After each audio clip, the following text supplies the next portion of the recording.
Life on the Ice by Susan E. Goodman, with photographs by Michael J. Doolittle. The top and the bottom of our planet are covered with ice. The top, the Arctic, is home to the North Pole. It can be so cold that a cup of hot water thrown in the air will explode into a cloud of ice particles. The North Pole is located in the middle of the Arctic Ocean and is usually covered by ice. The South Pole is at the bottom of our planet on the continent of Antarctica. This region is even colder than the Arctic, sometimes plunging to a negative 125 degrees Fahrenheit, negative 87.2 degrees Celsius. In winter, parts of the ocean surrounding Antarctica freeze over, doubling its size. Antarctica is the oldest, driest, windiest place on Earth. It is so isolated that no human had even seen this continent until 200 years ago. The ice covering Antarctica contains about 70% of the world's fresh water. Places this cold, this extreme, are hard to imagine. In fall, the sun sets and doesn't rise again for the entire winter. Months later, it shines 24 hours a day, all summer long. Even though they are covered by ice, these regions are deserts, dry like the Sahara.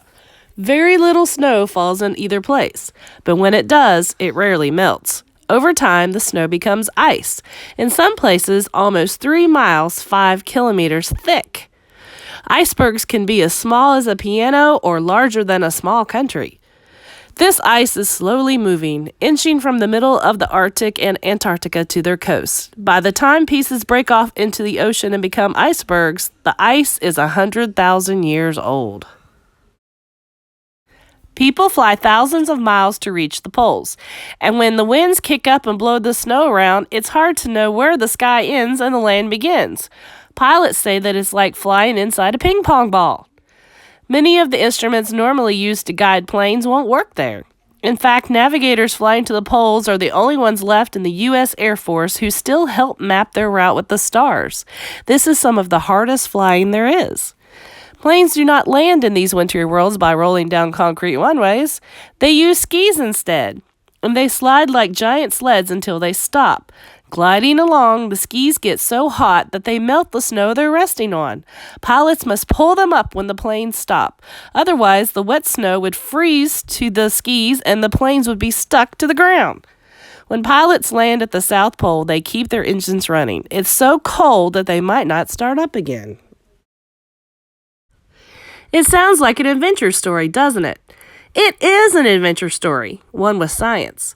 Scientists are today's explorers, braving the wilderness to learn more about our world.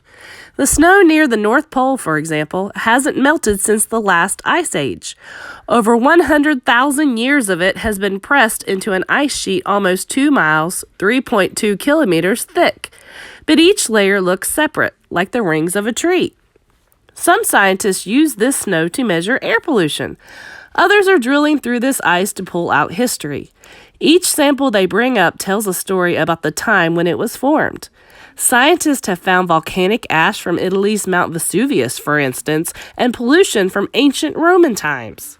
Scientists begin this experiment to learn more about how ice ages begin and end. Before, they thought our climate needed thousands of years to change. Now they know it can happen much, much faster. At the South Pole, some scientists search for meteorites, rocks from outer space. Meteorites are no more likely to fall there than anywhere else on Earth, but as one scientist explains, if you want to find something dark, it's easier to look on a big white sheet. His team has given thousands of meteorites to our space agency, the National Aeronautics and Space Administration, NASA, for study. The Antarctic sky is a perfect window to the stars, the best on this planet. It is very clear because it's so cold and dry and has a night that is 6 months long. Some scientists use telescopes to study the age of the universe. Others fly balloons to measure rays coming in from outer space. At the poles, people wear many layers of clothing to keep warm in and wind out. They wear big boots and overalls called fat boy pants. Their mittens have furry backs to wipe their noses and warm their ears. They also wear goggles. Without them, their eyes would get sunburnt and temporarily blinded by the strong light bouncing off the snow. No wearing rings, earrings, or sunglasses with metal frames in the extreme cold. Metal gets so cold that it will freeze any skin that it touches. The body is like a furnace that needs fuel to keep running. It works so hard to stay warm at the poles that people end up eating at least twice as much food as usual. People who work at the poles must learn how to survive being stuck outdoors. On an unexpected camping trip, first they build a quick shelter to get out of the wind. Then they build a better one and pack in close to one another, using body heat to stay warm. Building shelters, doing any work, is much harder in extreme cold. Mittens are very bulky, but it's unsafe to go barehanded for long. Getting too cold is dangerous, but so is getting overheated. Sweat can freeze into a layer of ice next to your body. In summer, many people live at the science stations in the Arctic and Antarctica. They have a gym and videos and spend their time skiing on the icy runways. But mostly they work hard, getting as much done as possible while the weather is warm enough for planes to fly in and out. A few of them stay all winter long. Scientists say that summer's constant daylight tricks your body into wanting to keep going without rest. But in winter's endless darkness, you feel tired much of the time. One scientist even studies the people who winter over at the South Pole. He wants to know what kind of person works well in such a small, isolated group. Someday his findings may help pick the people to live in a colony on Mars. Unlike most refrigerators, the ones containing fruit and vegetables at the South Pole is heated. In spring in Antarctica, the temperature finally climbs up to plus 10 degrees Fahrenheit, negative 10 degrees Celsius, and it's warm enough for planes to fly in again. The scientists are eager to get on board and return to the colors and smells of the green world. Once they buckle up, there is one last frosty problem to solve.